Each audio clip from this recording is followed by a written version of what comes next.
বক্তা থেকে টিকটকার নাম দিয়ে ভাইরাল হওয়ার ধান্দায় কঠিন ভাইরাসে সে আক্রান্ত হয়েছে। একজন বক্তা, এমন বক্তা থেকে টিকটকার হয়ে পুরা আলেম জগৎকে কলঙ্কিত করেছে। নাউজুবিল্লাহ। একজন আলেমের সম্মান, একজন আলেমের দাম কত বড়, যে জায়গায় আল্লাহ রাব্বুল আলামিন বলেছেন এই পৃথিবীর মধ্যে সবচেয়ে দামি মানুষ আমি আল্লাহর কাছে যারা আলেম, ইন্নামা ইয়াখশাল্লাহ মিন ইবাদিহিল উলামা, যারা আলেম তারা আল্লাহর কাছে সবচেয়ে যারা দামি মানুষ, সম্মানিত মানুষ। আল্লাহ আলেমদেরকে এত সম্মান দিয়েছে কারণ আলেম ব্যক্তিরা আল্লাহ তাআলাকে ভয় করে। আজকে আমি আলেম হলাম, আমি বক্তা হলাম, আমার ওয়াজ মানুষ শোনে না, আমাকে মানুষ দাওয়াত দেয় না, এই যে ভাইরাল হওয়ার আক্রান্তে ভাইরাসে ঢুকে আপনার ঈমান নষ্ট হয়ে যাচ্ছে। একজন কওমিয়া মাদ্রাসার দাওরায়ে হাদিস পাস, মুফতি পাস, আমি কোনো এক সময় একটা বইয়ের মধ্যে পড়েছিলাম, মুফতি পাস করে যখন বাড়িতে এসেছে তার ওয়াজ মানুষ শোনে না, মসজিদে ইমামতি করতে দেয় না, তার কাছে ফতোয়া নিতে আসে না।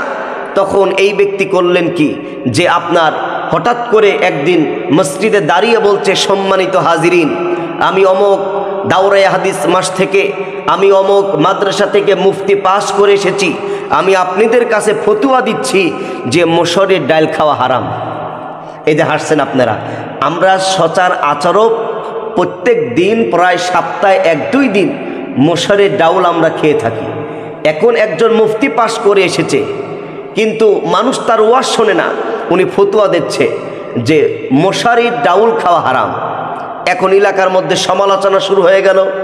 মনে করেন আপনাদের সরোজগঞ্জ বাজারে চায়ের দোকানে বলছে অমুক গ্রামের অমুকের সন্তান মুফতি পাস, মানুষের কাছে ফতোয়া দিচ্ছে মশারির ডাল খাওয়া হারাম, এবং এই নিয়ে আলোচনা সমালোচনা এলাকার মধ্যে ভাইরাল হয়ে গেল। এখন একটা বিশাল বড় জনসভা এবং এই মুফতি সাহেবকে ফতোয়া দিতে হবে, কোন কিতাবে পাইল যে মশারির ডাউল খাওয়া হারাম।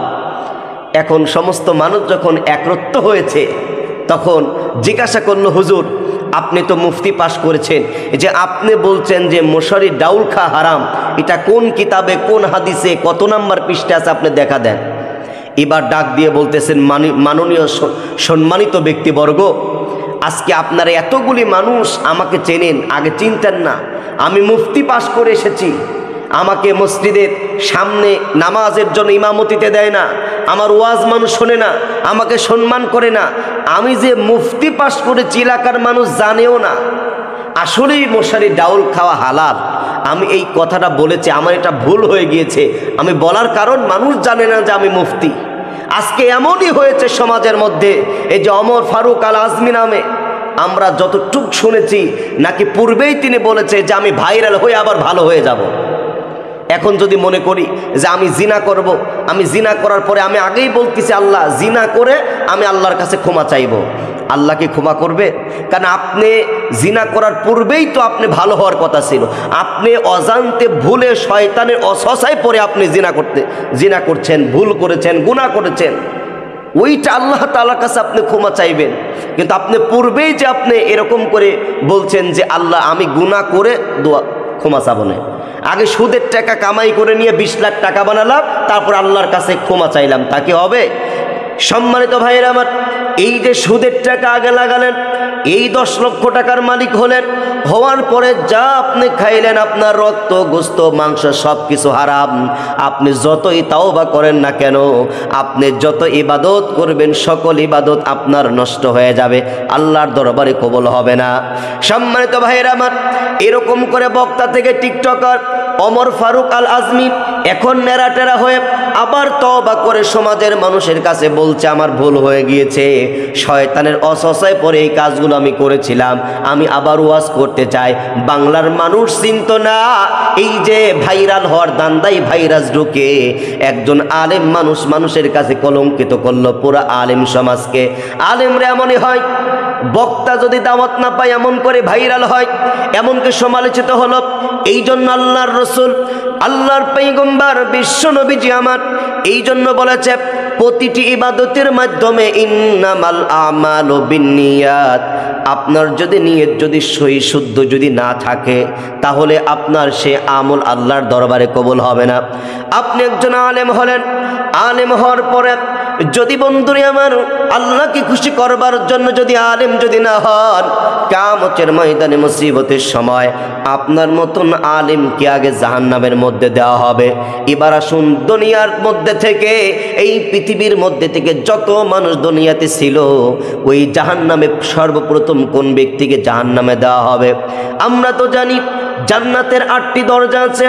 জান্নাতের মধ্যে সর্বপ্রথম যিনি জান্নাতে প্রবেশ করবেন তিনি আর কেউ নয়, আমার আপনার বিশ্বনবী পয়গম্বর, আল্লাহর পয়গম্বর। আল্লাহর পয়গম্বর নবীজি জান্নাতের মধ্যে যাবে। জান্নাতের মধ্যে একটা বুরাকের উপরে, একটা ঘোড়ার উপরে উঠে যখন জান্নাতে যেতে চাইবেন, তখন আমার আল্লাহ তাআলা ডাক দিয়ে বলবেন, ওগো হাবিবুল্লাহ, আজকে আপনি জান্নাতের মধ্যে যেতে চাচ্ছেন। ওগো পয়গম্বর, আপনি জান্নাতের মধ্যে যাচ্ছেন, আপনার ডান পাশে আবু বকর, বাম পাশে ওমর। আপনি তো জান্নাতের মধ্যে ঢুকে যাচ্ছেন, আপনি তো ঘোড়ার পিঠের উপরে জান্নাতে যাচ্ছেন। আবু বকর আপনার পছন্দর, ওমর আপনার পছন্দর, আপনার সঙ্গে থেকেছে। আল্লাহ তাআলা ডাক দিয়া বলেন, ইয়া রাসূলুল্লাহ, আমিও জান্নাতে আপনাকে দেব, আমি আল্লাহর পছন্দ একজন ব্যক্তিকে আপনার সঙ্গে জান্নাতে দেব। আমার নবীজি ডাক দিয়ে বলবেন, আল্লাহ আপনি আমার সঙ্গে কাকে জান্নাতে দিবেন? আল্লাহ তাআলা ডাক দিয়া বলেন, নবী গো, আপনি যেই ঘোড়াতে উঠবেন, এই ঘোড়ার লাখাম টেনে টেনে যেই ব্যক্তি জান্নাতের দিকে নিয়ে যাবে, তিনি আর কেউ নয়, যেই মসজিদ নববীর মধ্যে তুমি নামাজ পড়িয়েছো, যিনি আজান দিয়েছে, যার নাম হযরতে বিলাল হাফসি রাদিয়াল্লাহু তাআলা আনহু। হযরতে বিলাল ওই ঘোড়া টানতে টানতে জান্নাতের মধ্যে নিয়ে যাবে, আর ওই জান্নাতের বুরাকের উপরে তুমি নবীজি থাকবে। সুবহানাল্লাহ। সম্মানিত মুসলমান আব্বা জানেরা, আমার মুসলমান যুবক ভাইরা, জান্নাতের মধ্যে সর্বপ্রথম আল্লাহর পয়গম্বর জান্নাতে যাবে, কিন্তু জাহান্নামের মধ্যে প্রথম কোন ব্যক্তিকে জাহান্নামে দেওয়া হবে? আল্লাহ নবীজি, বিশ্ব নবীজি আমার 3 প্রকার ব্যক্তিকে প্রথম জাহান্নামে দিয়ে উদ্বোধন করা হবে। এই কথাও কিন্তু আমার আল্লাহর পয়গম্বর সহিহ মুসলিম শরীফের মধ্যে এসেছেন। যার নিয়তের মধ্যে গরমিল ছিল, এই 3 প্রকার ব্যক্তি জাহান্নামে যাবে। তার 1 নম্বরে জাহান্নামী হবে দানশীল। এলাকার মধ্যে টাকা আছে, সম্পদ আছে, সবাই আমাকে দানবীর বলবে। আমার এলাকার মহল্লার জালসায় আমি 10,000 20,000 টাকা দেই, বড় আমাকে তাকবীর দেওয়া হয়।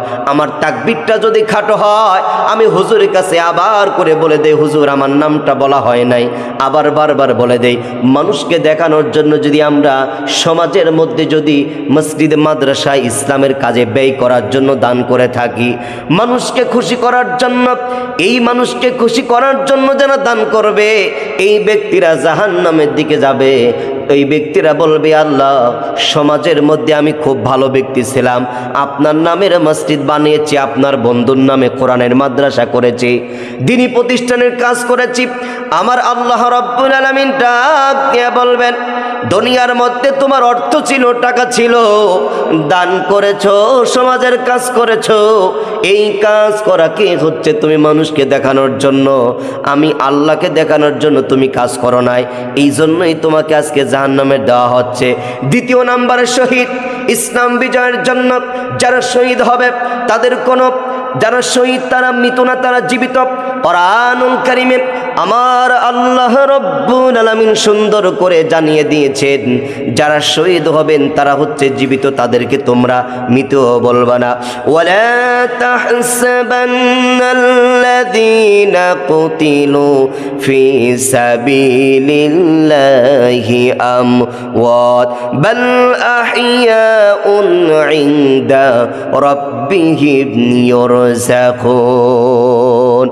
আল্লাহ তাআলা জানিয়ে দিচ্ছে, যারা ইসলামকে বিজয়ের জন্য, কোরআনকে বিজয়ের জন্য যারা জীবন দিবে, রক্ত দিবে, শহীদ যারা হয়ে যাবে, তাদেরকে তোমরা মৃত বলো না, তারা হচ্ছে জীবিত। আমি আল্লাহর কাছ থেকে তারা রিজিক প্রাপ্ত। এত বড় মর্যাদা সম্পন্ন এই শহীদ যদি হয় মানুষকে দেখানোর জন্য, ওই শহীদকে আগে জাহান্নামের মধ্যে দিয়ে উদ্বোধন করবে, জাহান্নামের মধ্যে ঠেলে দিবে। ব্যক্তি বলবেন, আল্লাহ আমি তো শহীদ, এলাকার মানুষ আমাকে শহীদ বলতো, আমি আপনাকে খুশি করার জন্য শহীদ হয়েছি। আল্লাহ তাআলা ডাক দিয়া বলবেন, গোলাম দুনিয়ার জমিনে তুমি আমি আল্লাহকে খুশি করবার জন্য শহীদ হও নাই, তুমি আমার দিনকে প্রতিষ্ঠিত করার জন্য শহীদ হও নাই। গ্রামের মানুষ তোমাকে শহীদ বলবে, তোমার আব্বা আম্মাকে শহীদের আব্বা আম্মা বলবে।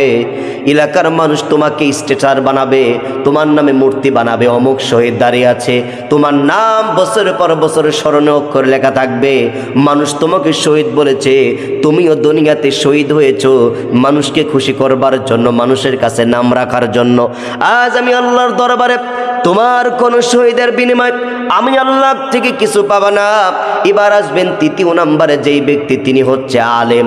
সমাজের মধ্যে যেই সমস্ত আলেমরা, অমুক মানুষ আমাকে আলেম বলবে, দেশের মানুষ আমাকে দেখলে সালাম দিবে, আমাকে মুফতি সাহেব বলবে, আমাকে বক্তা সাহেব বলবে, এমন নিয়েতে যারা আলেম হবে, হাফেজ হবে, ওদেরকে আগে জাহান্নামের মধ্যে দেওয়া হবে। তাহলে দানশীল যারা মানুষকে দেখানোর জন্য দান করলে জাহান্নামে যাওয়া লাগবে।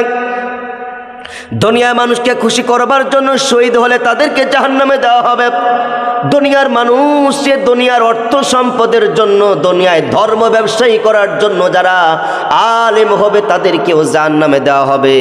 এই জন্য আল্লাহ তাআলা, আল্লাহ নবীজি বলেছেন, ইন্নামাল আমালু বিন্নিয়াত, তোমার যেই কাজ তুমি যত আমল করবা প্রতিটি আমল হবে আল্লাহকে খুশি করবার জন্য। এই কথাটা উঠে আসছে এই জন্য ভাইরা আমার, আজ বর্তমানে বক্তা থেকে যে টিকটকার হচ্ছে, এই যে ভাইরাল হওয়ার দান্দা, মানুষ আমাকে দাওয়াত দেয় না, মানুষ আমাকে এরকম করে মাহফিলে নেয় না। আমি মানুষের কাছে ভাইরাল হব আল্লাহকে খুশি করবার জন্য নয়। যারা প্রকৃত আল্লাহকে যারা খুশি করবার জন্য যারা কথা বলবে, সুতরাং ওই ব্যক্তিরা দুনিয়ার মানুষকে দেখানোর জন্য কোনো কথা বলবে না, কোনো এরকম করে বক্তা থেকে টিকটক ভাইরাল হওয়ার ভাইরাস তাদের মধ্যে ঢুকবে না। এই জন্য আমাদের প্রতিটি মানুষকে, আমাদের চলন ফিলন, আমাদের কথাবার্তা, ইসলামী দাওয়াত সব কিছু হতে হবে আমার আল্লাহ তাআলাকে খুশি করবার জন্য। আমরা দোয়া করি আল্লাহ তাআলা যেন যারা এরকম করে কিছু উল্টা পাল্টা আমরা দেখি, হাফেজ থেকে টিকটকার, বক্তা থেকে টিকটকার, যারা এই মানুষকে দেখানোর জন্য, ভাইরাল হওয়ার জন্য ভাইরাসের রোগে আক্রান্ত হয়েছে, আমরা তাদের প্রত্যেকের জন্য দোয়া করি আল্লাহ তাদের যেন হিদায়াত দেয়, পরিপূর্ণতা যেন কোরআনের নূর অন্তরের মধ্যে দিয়ে দেয়। কোরআন পড়েছে, কোরআনের নূর অন্তরের মধ্যে সেটিং ফিটিং হয় নাই, তার জীবন দিয়ে কোরআন পরিচালনা করতে পারে নাই বিধায় আজকে পথ ভ্রষ্ট হয়ে যাচ্ছে।